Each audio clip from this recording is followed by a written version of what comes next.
90% das causas do mau hálito, elas estão na boca. Mas nem sempre devido a uma má higienização. Por isso que se existe um mito muito grande da pessoa avisar a um amigo ou algum parente de que ela está com mau hálito.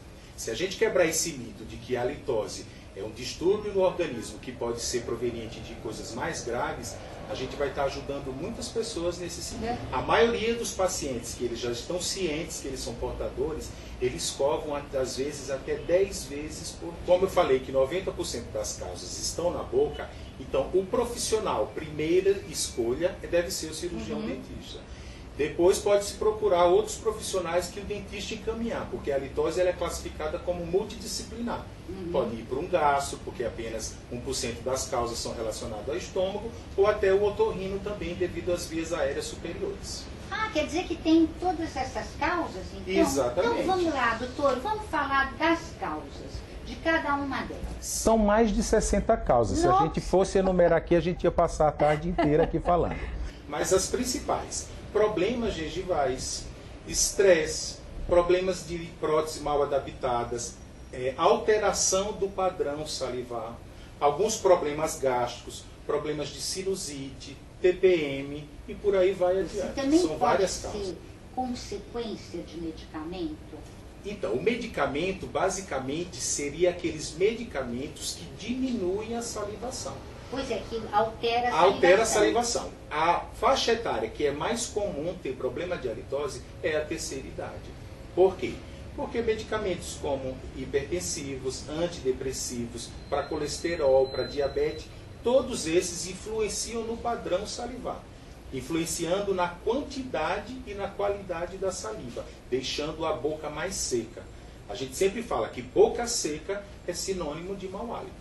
A nossa boca tem que estar sempre úmida com a saliva. A saliva é o principal fator de limpeza da boca. A gente até brinca falando que ela é como se fosse um detergente bucal, que ela limpa tudo.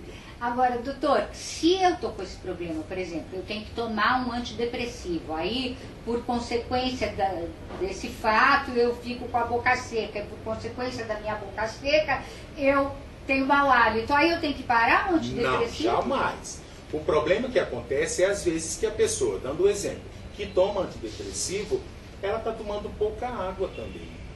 Então, se ela começar a tomar mais água, ela mudar hábitos, ela tiver orientações nesse caso, ela pode e deve continuar tomando o antidepressivo e, de outro lado, fazendo outras coisas. Se ela tomava uma determinada quantidade de água, vai tomar mais, para balancear.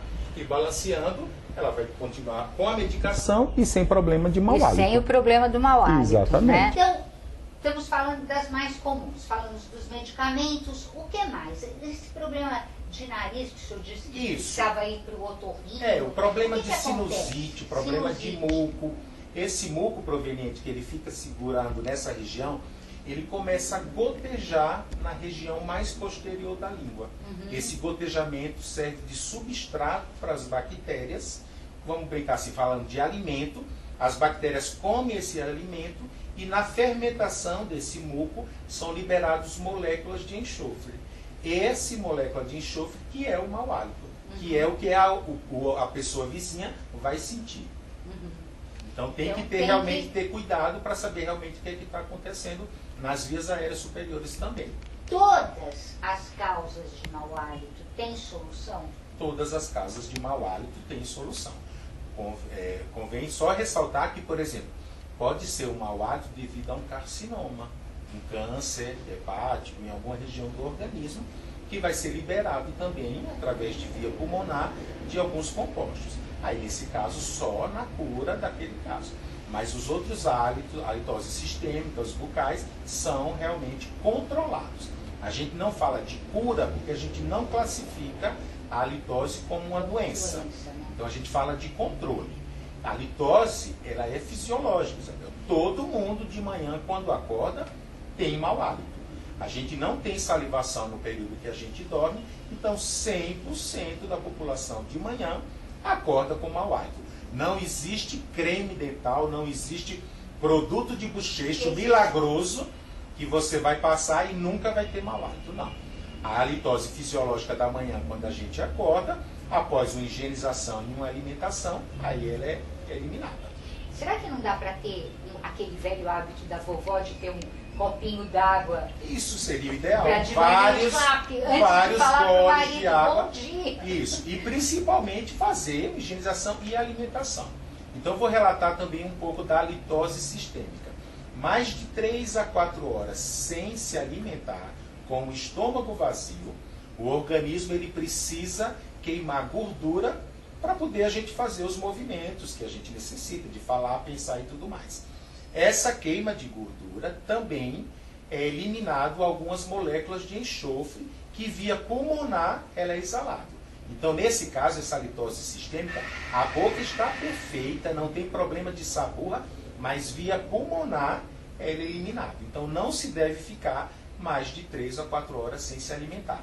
Por isso que quem faz um regime diário, sempre tem propensão a ter um problema de mau hálito. Então, melhor tomar muita água. Muita água, exatamente. E não ficar muito tempo Nós, sem... mulheres, né, que fazemos regime o tempo inteiro. Exatamente. Tem que sempre se alimentar. Nesse período de 3 a 4 horas, o ideal é fazer a ingestão de uma fruta. Uma fruta cítrica que vai proporcionar mais salivação. Sempre lembrar, boca seca está associada a mau hálito. Então devemos, no dia a dia, sempre estar com a nossa boca umedecida.